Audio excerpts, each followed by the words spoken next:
The Selfish Path to Romance. Download Chapter 1 for free at drkenner.com and at amazon.com. Courtney, you're dealing with stress from having children? Yes. Yeah, tell me, how many kids do you have? I have two. Two. What are their ages? I have a 4-year-old, and I have almost a 2-month-old. A 2-month-old? Mm-hmm. Okay, so it's round the clock. Yes. It's round the clock. So tell me, what would you like help with? What's your question? Okay, my question is dealing with the stress with 2 children, honey. Like, I have a lot of stress. Like, I stress a lot. Like, with my little boy, doesn't like to listen to me, yells at me, raises his voice. Yeah. And I'm like, I got a lot of build-up. Some days I want to cry. I just feel like busting out now. I mean, and I have no one to talk to. Okay, are you married? I'm engaged. And what's your partner like in terms of being co-parenting? Pardon me? Are these your partner's children, or are these not your partner's children? Okay, these are both of our children. Oh, so these are your joint children. Mm-hmm. What is he like in terms of a dad? Really good. Really? Give me just one quick exemplar. He's great with them. Yeah? He's really great with the kids. He plays with them? Yeah. And how is he, this is a different question, he can play with them, but so can grandparents. How is he with the day-to-day, the daily management, getting up, changing diapers, waking up in the middle of the night, getting the formula ready, or helping, bring the baby to you if you're breastfeeding? I guess he's 2 months. He does really good with that. Oh, so you feel like you've got a wonderful partner. Mm-hmm. Yeah, so what is it? Tell me, what's your best guess as to what's going on with inside you? What do you say to yourself most, Courtney? Well, sometimes I feel I'm not a good mom. Okay, how is your mom towards you? Really good. Really? Mm-hmm. Yeah, is she still alive? Yes. She is, but she's not local? She can't help you out? No, she actually lives in Florida. Okay, so she's states away? Mm-hmm. And can you connect with her by phone at all? Yeah. Because you said that you had nobody to talk it out with. Mm-hmm. Would she be a possible person to talk to? Yeah, I talk to her, but I just don't get to talk to her much. Okay, if you could have one stress reduced or removed, what would it be? What hurts the most? What hurts the most? Yeah. Is mom. It's mom. Mom doesn't have a moment to herself, not even a minute, to be able to sit down and just breathe. Okay, so your partner, your fiancé, doesn't spell you. He doesn't give you some time? He works constantly. He works constantly, so he really is not co-parenting. He's working, he's the breadwinner. Are you working at all? No. So you're full-time with the kids and you're tearing your hair out? Yes. Okay. First, I want to let you know that is, what do you think? It's 100% normal or not totally abnormal? Hey, I got to interrupt this because we've got to pay some bills. 30 seconds, that's it. A very quick ad, and then Ellen will be back. Romance. Ugh, I wish guys knew more about what we want from a relationship. Boy, I wish I knew more about what I want. Where's that ad I saw? Here it is. The Selfish Path to Romance. A serious romance guidebook. Download Chapter 1 for free at selfishromance.com and buy it at amazon.com. The Selfish Path to Romance. That is interesting. First, I want to let you know that is, what do you think? It's 100% normal or not totally abnormal? Some people say it's not normal. Some people are telling me it's normal. Okay, it is normal to feel overwhelmed. If you are in charge of every choice a child makes from sunup to sundown and then some during the night, right? Mm-hmm. And you're monitoring over them, you absolutely need breathers. Now, if he's earning money, can you use some of that to maybe get a sitter in or some, to pay somebody to come in? Obviously, you'll choose well, and to go to the gym or just to take a ride. I used to hire a sitter and we have a long driveway, sit at the end of my driveway and study. I just had to get away. I used to use headsets and listen to wonderful music or take a course on tape while I was diapering.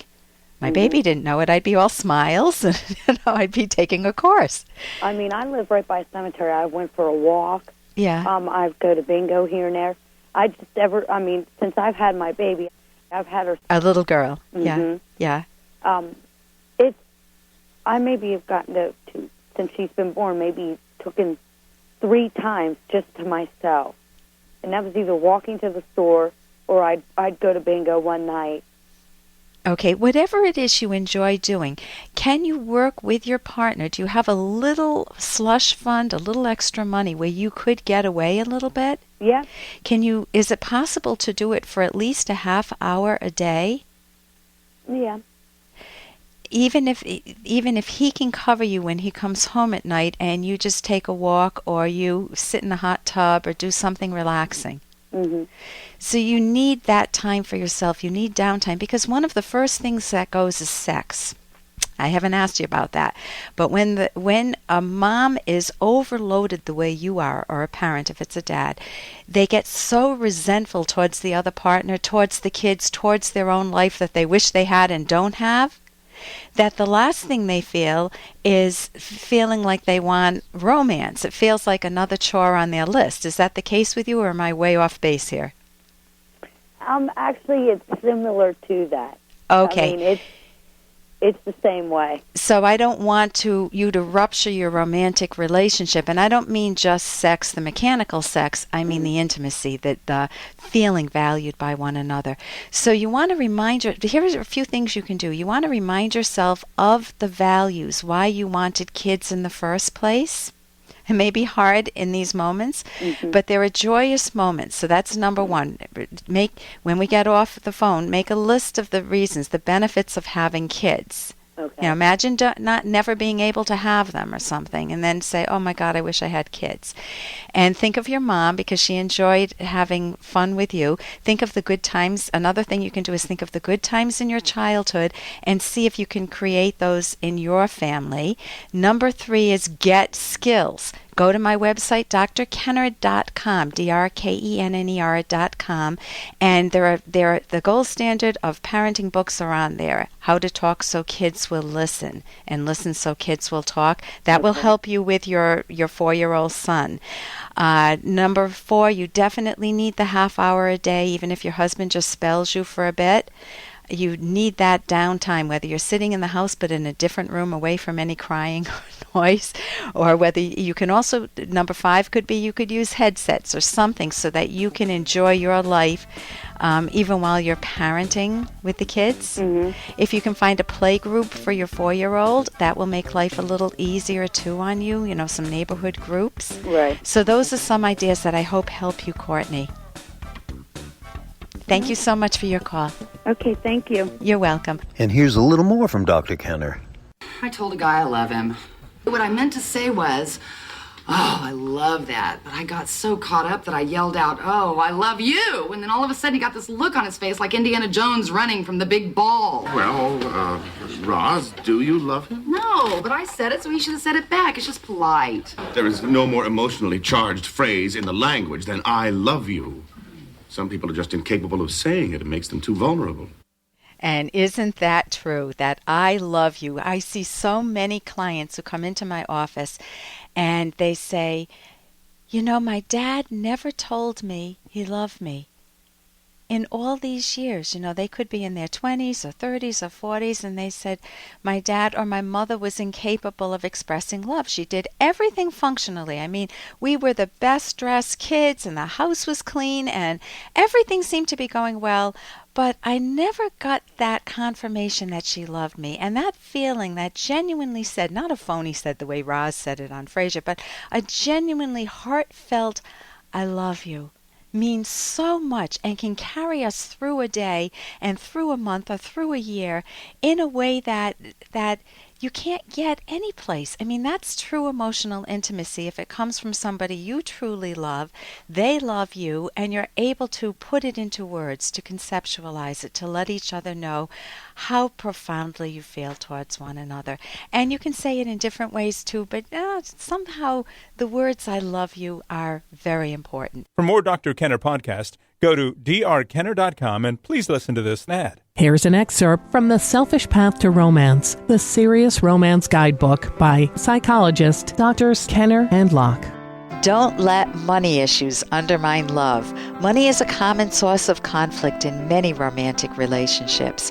Many households are burdened by considerable debt, often caused by the loss of a job or undisciplined spending. Sometimes money problems are due to overspending or spending behind a partner's back, both of which constitute a lack of character.